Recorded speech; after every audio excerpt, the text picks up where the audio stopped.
Well, here we are, folks, in the old Swamp Rangers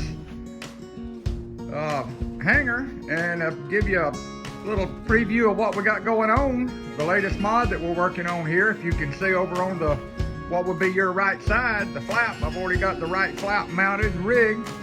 I just thought I'd give everybody a little heads up about how this all worked out. You know, the Monster has split flaps mounted to it. Obviously, the airplane did not come with flaps, and so it was something that I had missed. I knew I was giving away a lot of performance and not being able to have the controllable drag, as well as the lift, the additional lift that maybe 2 notches of the flaps would give you.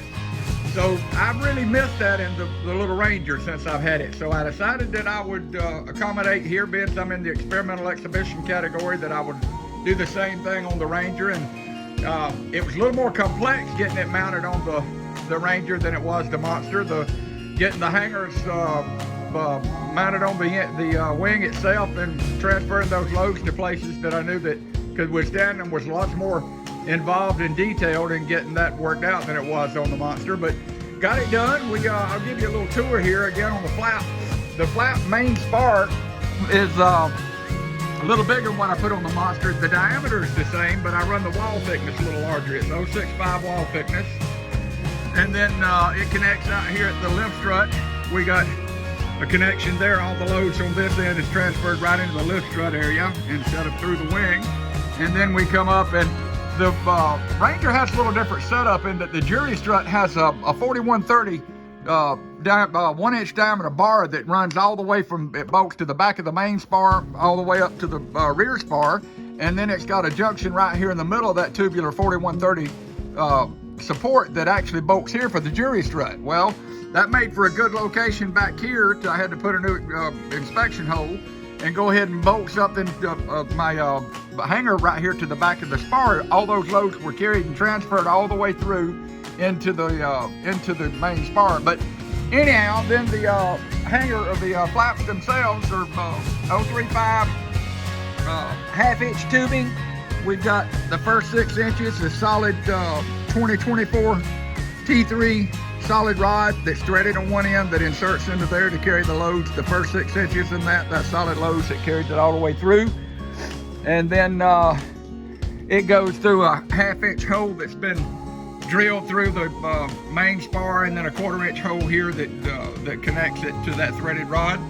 And then whenever you're doing something like this, you've got many ways that you can actually do the actuation and actually solve different problems that you have to deal with whenever you're designing. And not only you're the engineer, the test pilot, you're everything, but there's several ways that I could have done this, and I decided the simplest way was to work it out this way, and it's going to work out real well. It's kind of a little Mickey Mouse looking where the pulley for the actuation of the flaps are.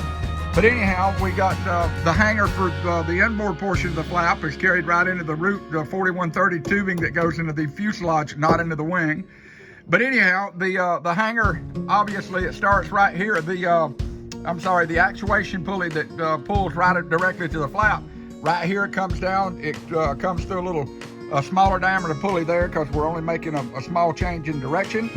But we come down, the cable, if you'll follow it, the cable comes, and you can see the cable goes right there. It goes down. It hits a 1-inch by 1-inch angle there with 2 pulleys mounted there. You got 1 pulley there and another pulley over there. It makes a 90-degree turn. It comes up, hits the flap handle, and it got a 3-position flap handle with a little extension here that gives me the ability whenever I don't have to bend over quite so far to actuate it. But anyhow, you can see how that how the routing of that, and this will give you an idea. That's 1 notch, 2 notches, 3 notches on the flaps. And at this stage, I've only got probably about 60 degrees deflection. I'm going to wind up with more than that. I'm going to give myself more throw by extending the arm on the flap handle down there, which will give me the ability to actually deflect the flaps even more so. But for testing in my first few flights, I'm going to leave it where it's at there. That'll give me probably way more lift than it's going to create drag. But to give me opportunity again to test the flaps to see what I think about them and see how it's all working out. But it's a pretty good I think I'm liking it so far. Everything's coming together real well. Weston, what do you think about it, big guy? They're gonna work out? What do you think Papa's got it going on? Well, let's hear you say something. Don't just wave your head. Say, yes, sir, Papa. Yes, sir. Say, love you. Love you. Say, hey, take care, guys. Take care, guys. Bye-bye. Bye. All right, that does it for this heads up, guys. Take care.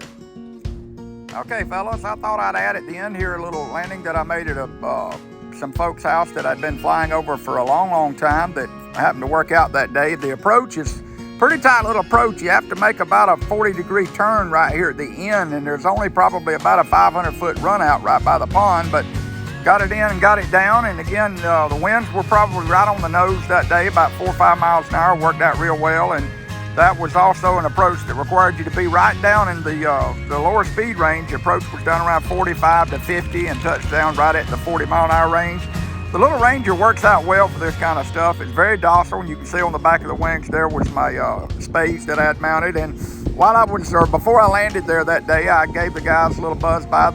This father and son always enjoy me coming by and skiing their pond and just interacting with them. And a lot of times I'll give them a little impromptu air show. And again, they seem to really enjoy it. They're among literally hundreds of people that I have within a 50 to 60 mile radius that look forward to me coming by. And then as I was taking off, they recorded the takeoff. And like I say, the little airplane with the 85 horse and the cruise prop, it don't just jump off the ground, and it no flaps, but it comes up pretty quick. And I get up, and like I say, I didn't have any real obstacles cleared until I got about 1,000 foot down there, 1,500 foot maybe, that I had some trees to overcome, but got over those. But I enjoyed it, and I hope y'all did too.